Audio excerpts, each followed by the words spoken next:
Hello दोस्तों। पिछले video में मैंने आपको डिस्कस कराया था करंट परचेजिंग पावर मेथड। हम लोग इन्फ्लेशन अकाउंटिंग डिस्कस कर रहे थे, उसमें हम लोगों ने current purchasing power method discuss किया था और हमने देखा था किस तरीके से हम अपने मॉनेटरी आइटम्स और नॉन मॉनेटरी आइटम्स को इन्फ्लेशन का इफेक्ट देते हुए कन्वर्ट करेंगे। आज हम उसी के ऊपर एक दूसरा मेथड डिस्कस करने जा रहे हैं, करंट कॉस्ट अकाउंटिंग मेथड। आखिर आज हम देखेंगे कि किस तरीके से current cost accounting method apply किया जाएगा in case of inflation. In view of general complaint, the CPP method is not adequate for reporting price level changes. The UK government appointed a committee under the chairmanship of Sri Francis Sandilands. The report of the committee was published in September 1975 and Statement of Standard Accounting Practice 7 was withdrawn. In its report, the committee recommended the adoption of current cost accounting system as a method of correcting the deficiencies of the historical cost accounting which fails to provide sufficient information as required by the users of accounts. Basically जो पहले हम लोग को CPP method चलता था उसको हम लोगों ने डिसकंटिन्यू कर दिया, और क्योंकि उसमें बहुत सारी चेंजेस का प्रॉब्लम आ रही थी, जैसे कि जो प्राइस इंडेक्स होता था वो सही तरीके से मुझे नहीं मिल रहा था। इंडिविजुअल लोगों के लिए बड़ा डिफिकल्ट हो रहा था कि प्राइस इंडेक्स कौन सा लिया जाए। दूसरी चीज़, हर इंडिविजुअल चीज़ की, हर इंडिविजुअल प्रोडक्ट की प्राइस अलग अलग लेवल में चेंज हो रही थी, लेकिन हमने सबको ओवरऑल एक एवरेज ले लिया था जो कि सही नहीं था। तो फाइनली फिर गवर्नमेंट ने मतलब ये डिसाइड किया, यूके गवर्नमेंट ने, कि हम सीपीपी मेथड विड्रॉ कर दे रहे हैं और अब हम एक नया मेथड अडॉप्ट करेंगे, वो होगा करंट कॉस्ट अकाउंटिंग मेथड। और इसमें किस तरीके से चीज़ों को परफॉर्म करेंगे उसके बारे में आज हम डिस्कस करने वाले हैं। The main features of CCA method are as follows. क्या है इसके मेन मेथड्स, जरा समझते हैं। The method require each item of financial statement to be restated in terms of current value of the item. वहाँ पे था कि हम परचेजिंग पावर देख रहे थे, अब यहाँ पे है, यहाँ पे हम करंट कॉस्ट देखेंगे, आज की डेट में उसकी वैल्यू क्या है, हम आज की डेट में उसकी वैल्यू को कन्वर्ट करेंगे। No cognizance is taken of changes in the general purchasing power of the money. Assets are shown in terms of what such asset would currently cost. That means कि अगर हमको आज की rate में वो asset खरीदना हो तो मुझे कितने में मिलेगा। सेम वही एसेट, भाई फॉर एग्जांपल मैंने एक मोबाइल खरीदी और मोबाइल पहली बार मैंने खरीदी 10,000 रुपये की। एक साल के बाद वही एक साल पुरानी मोबाइल वैसे ही यूज़ कंडीशन में अगर मैं खरीदने जाऊंगा तो मुझे कितने की मिलेगी। ऑब्वियसली चीज़ है 5,000 रुपये की। पहले परचेजिंग पावर क्या कहता था कि इन्फ्लेशन का इफेक्ट देकर के उसकी वैल्यू चेंज कर दो, बट भैया डेप्रिसिएशन आपके अकॉर्डिंग थोड़ी ना चेंज होगा, भाई मार्केट में जिस तरीके से होगा वैसे चेंज होगा। मार्केट में भैया इलेक्ट्रॉनिक आइटम्स आधे दाम पे हो जाते हैं एक बार बिकने के बाद। तो करेंट कॉस्ट मेथड उन चीज़ों को कंसिडर करता है। Similarly, the profit are computed on the basis of what the cost would have been at the date of sale rather than actual amount paid.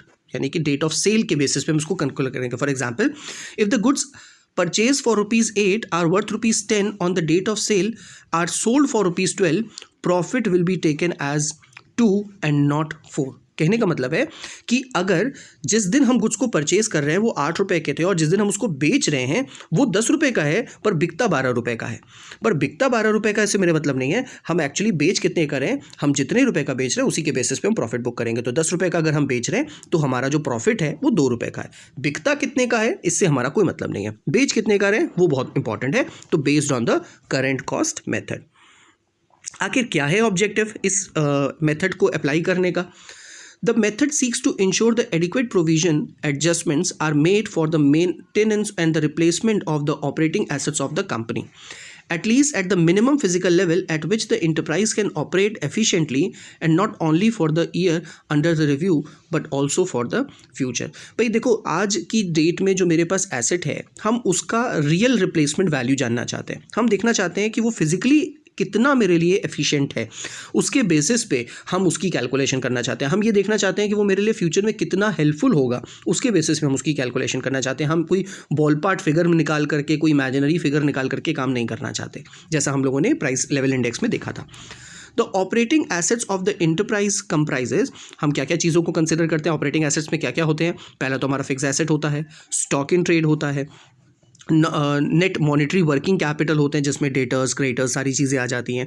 इसमें हम लोग ने वर्किंग कैपिटल, वहाँ पे हम लोगों ने डेटर्स को अलग डील किया था, क्रेडिटर्स को अलग डील किया था, यहाँ पे नेट वर्किंग कैपिटल होगा। That means current asset minus current liability. Whereas under the historical basis of accounting, these assets are shown at their depreciated original cost. Under the current cost accounting system, these are shown at the current cost or value, which may be higher or lower than the former.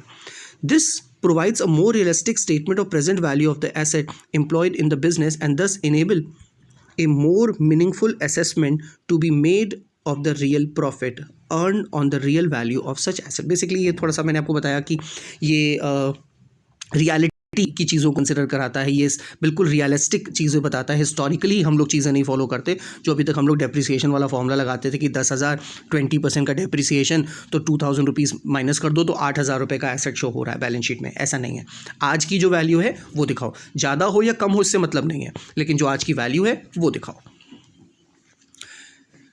In order to achieve the objective stated above, the following adjustment provisions are usually made. तो आखिर इन चीज़ों को कैसे perform किया जाएगा उसके बारे में हम लोग एक एक करके समझेंगे। सबसे पहली बात आती है रिवैल्यूएशन एडजस्टमेंट। रिवैल्यूएशन का मतलब हम अपने एसेट की वैल्यू को कैसे चेंज करेंगे।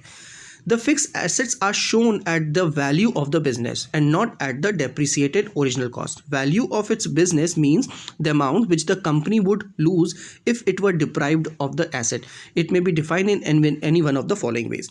भाई यूजुअली हम लोग अपने बुक्स में जो बुक वैल्यू पे दिखाते हैं अपने एसेट्स को, तो वो हम अभी उतनी ही वैल्यू दिखाते हैं जो आपके डेप्रिसिएशन माइनस होने के बाद दिखी रहती होती है, और हम यही बताते हैं कि अगर हम इस एसेट को बेचेंगे उससे कम पे तो हमको उसी के बेसिस पे हम अपनी लॉस को कैलकुलेट करते हैं। भाई अगर मान लो कि 10,000 रुपये का एसेट है, मैंने 20% का डेप्रिसिएशन उसमें से चार्ज किया है तो 2,000 रुपये हो गया। अब आज की डेट में बैलेंसिंग फिगर 8,000 रुपये, तो डेप्रिसिएटेड वैल्यू कितनी है उसकी 8,000 रुपये। तो अब अगर 8,000 रुपये वाली चीज़ को मैं बेचूंगा, फॉर एग्जांपल आज की डेट में उसकी वैल्यू 5,000 रुपये है, तो 8,000 वाली चीज़ को जब आप 5,000 में बेचोगे तो 3,000 रुपये का लॉस डिटरमाइन करोगे कि भाई मेरी बुक वैल्यू 8,000 थी और 5,000 में चीज़ बिक गई। तो ये जो डिफरेंसेस हैं इसको हमें सही समझना होगा और इसको अच्छी तरह से डील करना होगा। The net current replacement value, आखिर इन चीज़ों को कैसे कन्वर्ट करेंगे, क्योंकि ये जो एक्चुअली वैल्यू 5,000 है पर क्योंकि बुक में हम उसको 8,000 दिखा रहे हैं जो कि गलत दिखा रहे हैं, हम उसको अल्टीमेटली 5,000 करना है। आखिर उसकी करंट रिप्लेसमेंट वैल्यू कैसे डिटरमाइन करेंगे। This refers to money now required to buy a new asset of the same type as an existing one less an amount of depreciation that recognizes the fact that the true replacement of the asset would not be the new asset but an asset which has the same remaining useful life of the existing asset। भाई जैसे मैंने आपको बताया कि आपने mobile खरीदी, तो mobile खरीदी 10,000 रुपये की, एक साल के बाद बुक्स कहता है कि आप उसमें 20% का डेप्रिसिएशन चार्ज कर दो, ठीक है, आपने उसकी वैल्यू 8,000 दिखा दी, लेकिन रियलिटी तो ये कहती है ना कि उसकी वैल्यू आधी हो जाती है। आज अगर आपको 1 साल पुरानी मोबाइल खरीदनी हो, वही ब्रांड की वही क्वालिटी की 1 साल पुरानी, तो आपको 5,000 की मिलेगी, जस्ट हाफ रेट हो जाएगा। तो आपको अपनी बुक्स में भी वही वैल्यू डिटरमाइन करनी होगी जो रियलिटी में मार्केट में है, यानी कि डेप्रिसिएशन आपको 5,000 से चार्ज करना होगा, ना ही कि वो बुकिश टर्म 20% वाला कॉन्सेप्ट आपको फॉलो करना पड़ेगा।